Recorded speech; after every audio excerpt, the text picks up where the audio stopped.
Hello everyone, our presentation today is about MRI Brain Anatomy. The brain is composed of forebrain, midbrain, and hindbrain. The forebrain, which is basically the two cerebral hemispheres and the thalamic complex, the two cerebral hemispheres and the thalamic complex. The thalamic complex is often referred to as diencephalon. This is also known as telencephalon. Forebrain is telencephalon. The midbrain, although it is small, however, it stands alone as a separate structure. Then the hindbrain, the rhomboencephalon, is formed of the cerebellum, the pons, and the medulla. If we look at the surface anatomy, we identify the major sulci. We identify the central sulcus. We also identify the Sylvian fissure, or the lateral sulcus, and the parieto-occipital sulcus. There is an imaginary line that connects the pre-occipital notch with the posterior end of the lateral sulcus, the Sylvian fissure. And this is not an actual sulcus, but however, it helps in separating the temporal lobe from the occipital lobe. If you look from the medial aspect of the cerebral hemisphere, we identify the parieto-occipital sulcus. And then we have to look at the corpus callosum and the callosal sulcus. Following the same curvature is the cingulate gyrus and the cingulate sulcus. The cingulate sulcus ends by branching into two branches, one that continues posteriorly and one that goes superiorly towards the surface, and that is the marginal sulcus. Now, the marginal sulcus is within the parietal lobe. Anterior to it is the central sulcus, which is usually smaller in size when you look at it from the medial surface of the brain. And more anteriorly is the precentral sulcus, which is within the frontal lobe.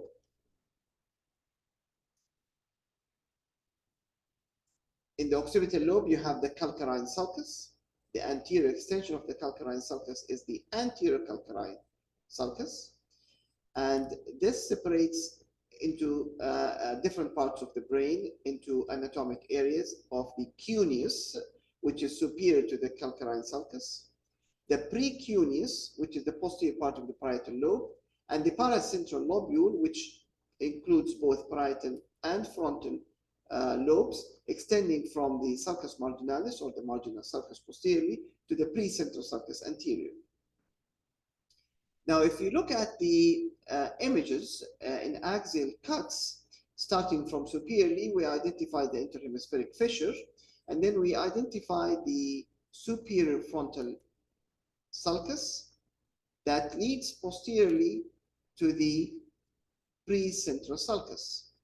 The superior frontal sulcus leading posteriorly to the precentral sulcus.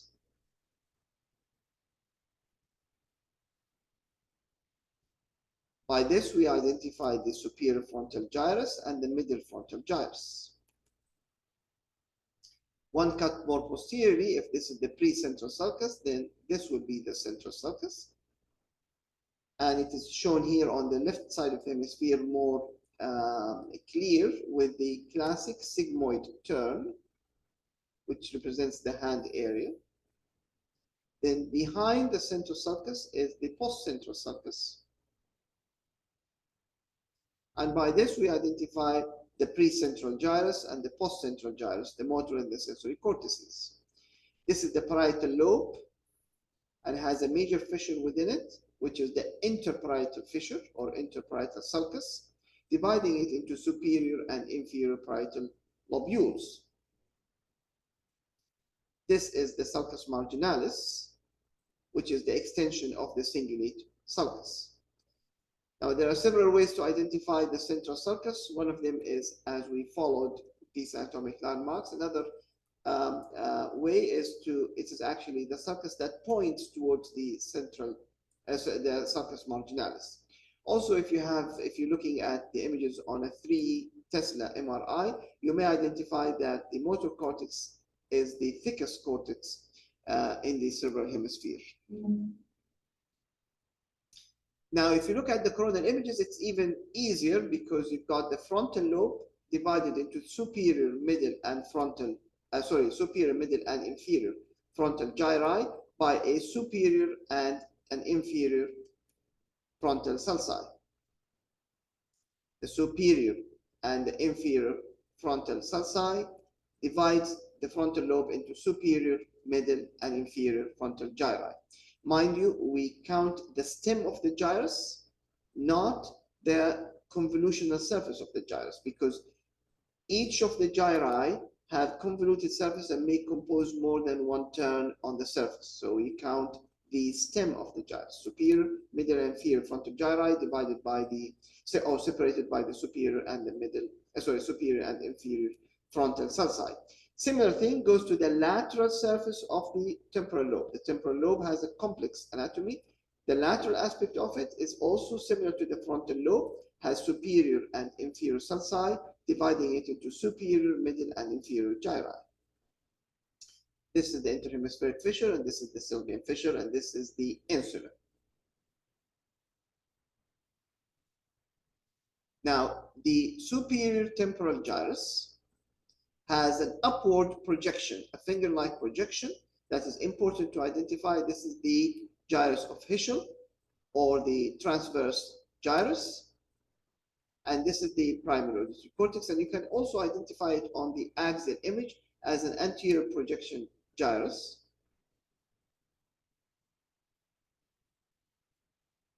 This is the gyrus of Heschel, primary auditory cortex. If you look at the lateral convexity of the brain, you identify the sylvian fissure, or the lateral sulcus, with its three branches going superiorly and anteriorly from its anterior end. This divides the gyrus above, which is the inferior frontal gyrus, into three parts, altogether forming letter M. This is the inferior frontal gyrus. This is the inferior frontal sulcus. The letter M has three parts: pars orbitalis, pars triangularis, as it is triangular, and pars opercularis. Operculum is coverage. It's called opercularis because it contributes to the coverage or the concealing of the sylvian fissure and the underlying insula, because the insula is actually deep to the sylvian fissure. If you go in and open the sylvian fissure, you look inside, you see the insula. So this is covering the insula, or part of the coverage. So it's called pars opercularis. So pars orbitalis, pars triangularis, and pars opercularis correspond to Broca's area 44, 45, 47. Now, towards the end of the sylvian fissure, this is the marginal gyrus. The gyrus behind is a continuity of the superior temporal gyrus. This is the superior, the middle, and the inferior temporal gyri, and this is the superior, and this is the inferior temporal sulci. And the continuity of the superior temporal gyrus, continuity of the middle temporal gyrus is the angular gyrus. Why is it important to know this? Because actually these contribute to anatomic areas. This is Wernicke's area, which is the marginal gyrus, the turn around the posterior sylvian fissure. And this is Broca's area, which is a composite of the inferior frontal gyrus, particularly the pars opercularis, and the corresponding part of the temporal lobe, the superior temporal lobe, the superior temporal operculum. Both these together form the Broca's area, which is the motor area of speech, and the marginal gyrus, which is Wernicke's area, is the comprehension part of speech. As we said, this is the inferior frontal sulcus, and it leads to the precentral sulcus. And once you identify the precentral sulcus, it's easy to identify the central sulcus and the postcentral sulcus. Underneath is the subcentral lobule. and this is the parietal lobe, this is the superior parietal lobe. Now, how does this relate to the function of the brain? If this is the central sulcus, then this is the motor cortex, and this is the sensory cortex. Anterior to it is the secondary motor area, and posterior to the sensory area is the secondary sensory area. These together, in association with the auditory cortex, Hisham gyrus, and in association with the visual cortex, the calcarine cortex, we'll come to this later, they all feed into the superior and the inferior parietal lobules. Cuneus, precuneus, and cuneus. We will come to this later as well. This area, which is the parietal lobe, is a multimodal association area. This is where all the information is being gathered, and then it gets channeled anteriorly towards the inferior frontal gyrus, the undersurface of the frontal lobe, and the superior part of the temporal lobe towards the temporal operculum, where actually most of the executive brain function decision making is being made. Now, if you open the Sylvian fissure, you realize that there's the insula, and it's called insula because it's insulated or isolated, being covered by the coverage of the inferior frontal and superior temporal gyri. The insula itself has two lobes by a major fissure. The anterior lobe is formed of three gyri, anterior, middle, and inferior, anterior, middle, and posterior, while the posterior lobe is formed of two gyri, anterior and posterior. This is the insula. This is the middle and the posterior gyri of the anterior lobe, the anterior and posterior gyri of the posterior lobe. This is the insular cortex. This is the frontal operculum, and this is the temporal operculum. The opercula, the coverages that cover and conceal the undersurface, the underlying insula, and this is the Sylvian fissure. Inferior frontal gyrus, superior frontal gyrus, the opercula covering the insular cortex, but this is the Sylvian fissure. Now, if you look at the undersurface of the brain, you identify the hippocampus and the parahippocampus.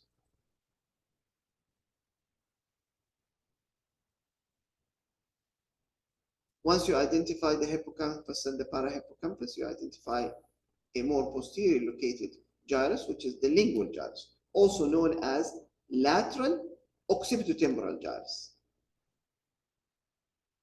Called medial occipitotemporal gyrus, because there is the lateral occipitotemporal gyrus, which is the fusiform gyrus.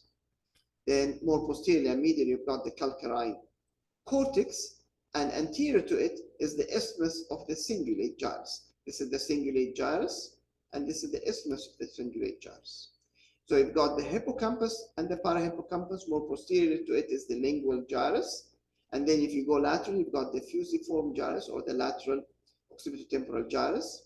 Then you go medially, you've got the calcarine cortex, and anterior to it is the isthmus of the cingulate gyrus. When we look for early Alzheimer's findings, we target this area. This is the parieto-occipital sulcus, and this is the calcarine sulcus. So this should be the cuneus, this should be the precuneus, and this is the paracentral lobule, as we explained before. If we go to the corpus callosum, it has the body of the corpus callosum, and it's got the genu and the splenium, minor forceps, major forceps.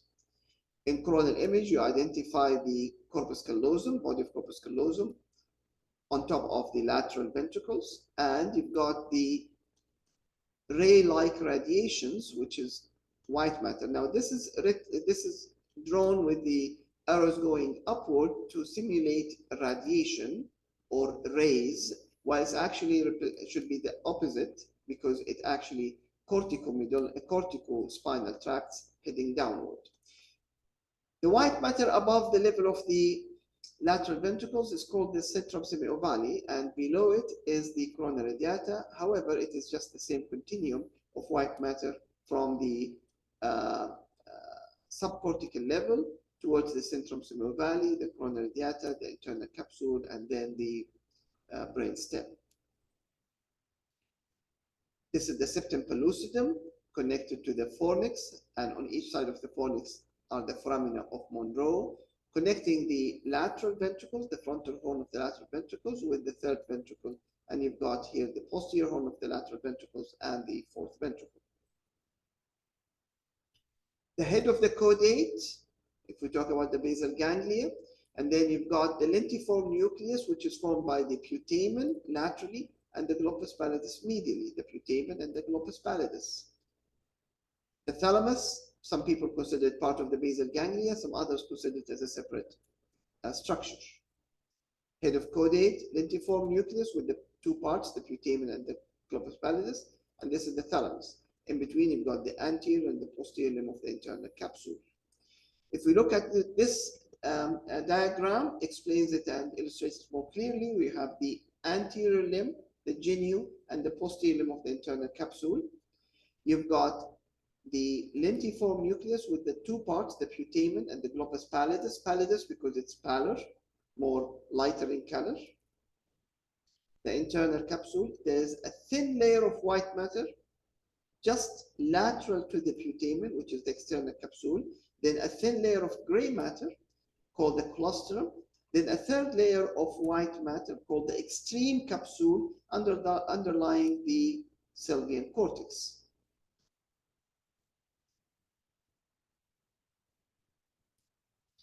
So this represents the tracts as the sort of corticospinal tracts passes from the undersurface of the cortex into the centrum cerebrovali, into the corona radiata, then into the cerebral peduncles from the midbrain, and then towards the center of the pons, and eventually into the anterior part of the medulla, which are known the pyramids. You also have external capsule white matter fibers. Now, if I go back one slide here, I would just like to highlight that there's white matter within the basal ganglia itself as well. You can see these small areas of white matter within the thalami, the lentiform nucleus, and the caudate, and this is why we get demyelinating plaques even in the basal ganglia. The corpus striatum is a structure made of the head of the caudate and the anterior part of the putamen, with gray matter crossing the anterior limb of the internal capsule, giving it a striated appearance, hence the name corpus striatum. Now, the amygdala is actually the anterior immediate part of the temporal lobe, which is located just anteriorly to the level of the basilar artery level. So this is the basilar artery. You draw a line. This is the Mickey Mouse appearance of the midbrain.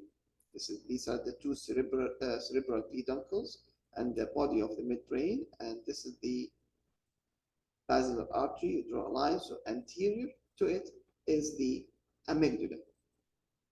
Amygdala stands for almond.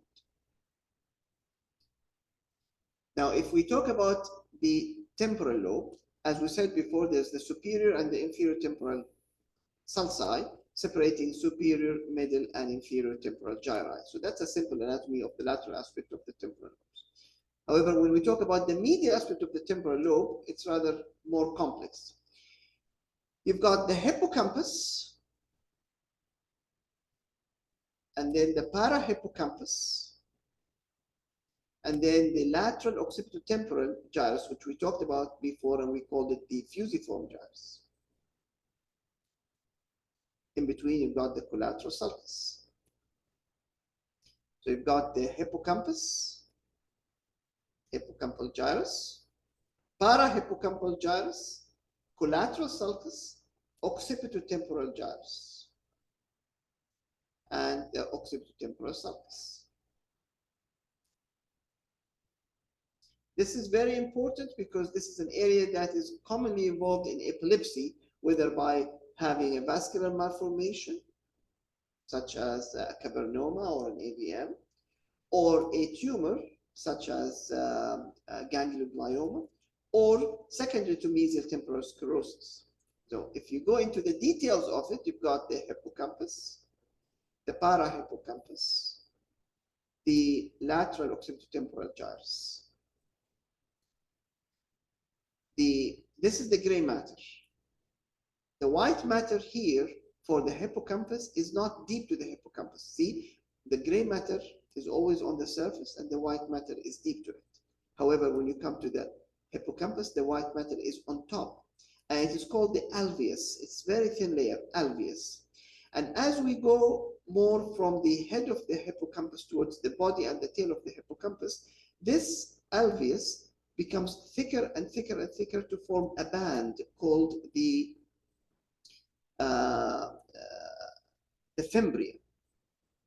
And the fimbria, it would form the posterior crura of the fornix. And we will come to this. So we've got the hippocampus, the parahippocampus, the occipitotemporal gyrus. You've got the white matter of the hippocampus, which is the alveus, and more posteriorly becomes band-like and it's called fimbria. This is the temporal horn of the lateral ventricle, and this is the choroid plexus within. So you've got the hippocampus, and then if you go into the details of the parahippocampus, it is divided into the dentate, followed by the subiculum, followed by the entorhinal cortex. These are the three different parts of the parahippocampus. This is divided by the choroidal fissure, which harbors the choroidal artery, the anterior choroidal artery, which feeds into the choroid plexus, and the hippocampal fissure in here.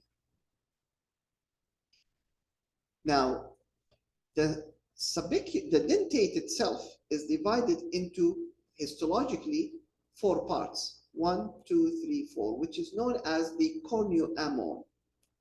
See corneoamon 1, 2, 3, 4, but this is more like a histological and histopathological classification. So you've got the hippocampus, the parahippocampus, the fusiform gyrus. In between is the collateral sulcus. This is the interpeduncle cistern, the pons, the cerebral peduncle, the third ventricle. So this is the fornix. This is the hippocampus, the parahippocampus, and this is the dentate. This is the head and the dentate. And it's called dentate because it has dentation within it. Indentation. It's actually like the knuckles of the fist. This is the alveus, and we go more posteriorly. It forms the fimbria and goes into the body of the fornix, then the anterior column of the fornix leading to the mammillary bodies. You've got the hippocampus, the parahippocampus, so that's the dentate, then the subiculum, then the entorhinal cortex, and the white matter on top is the alveus, leading to the fimbria, leading to the posterior column of the fornix, both sides, the body of the fornix, and we go anteriorly in here and divides into the anterior column of the fornix, leading to the mammillary bodies. This is the limbic system. Now, if you look at it on MRI, you've got the hippocampus, the parahippocampus, the body, and then the tail. You've got a thin layer of white matter here, a thin layer of white matter here. Eventually, it forms the fimbria, which forms the posterior columns, and then the body of the fornix. We're coming to the end in here, so we'd like to conclude by just lateral representation of the posterior fossa. Posterior fossa will be a different presentation. So that's the third ventricle. You've got the midbrain, the mesencephalon, the tegmentum, and the tectum. And you've got the aqueduct of Sylvius connecting the posterior aspect of the third ventricle towards the fourth ventricle. The fourth ventricle is communicating with the subarachnoid space through the lateral foramina of Luschka and the inferior foramen of Magendie. You've got, as we said, the midbrain. Underneath is the pons, and this is the basilar artery. So this is the prepontine cistern. And underneath that would be the medulla, with the indentation on the posterior aspect of the medulla, the so-called clava. If you take the midbrain, has a Mickey Mouse appearance with the Mickey Mouse ears and interpeduncular cistern. Anterior to it is the basilar artery, as it divides into the different branches, including the posterior cerebral artery. You've got the ambient cistern, the tictal cistern or supravermial cistern, and the interpeduncular cistern, and anterior to it is the supracillar cistern. More inferiorly, the body of the pons, and you've got the basilar artery, the prepontine cistern, and again the inferior aspect of the ambient cistern. These are the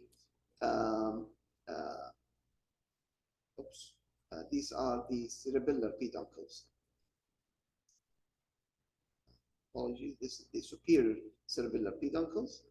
My slides are jumping here. Again, this is the mid-level of the pons. This is the middle cerebellar peduncles, and this is the fourth ventricle, the prepontine cistern, and these are the cerebellopontine angles.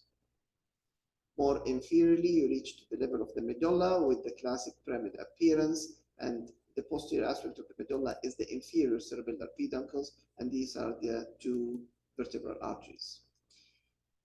I hope this illustrates the anatomy of the brain to those of you who are interested in this subject, and hopefully in the future lectures we go more into details of the ventricular systems, the cisterns, and the different arterial and venous structures of the brain, as well as the cranial nerves in future presentations. Thank you very much.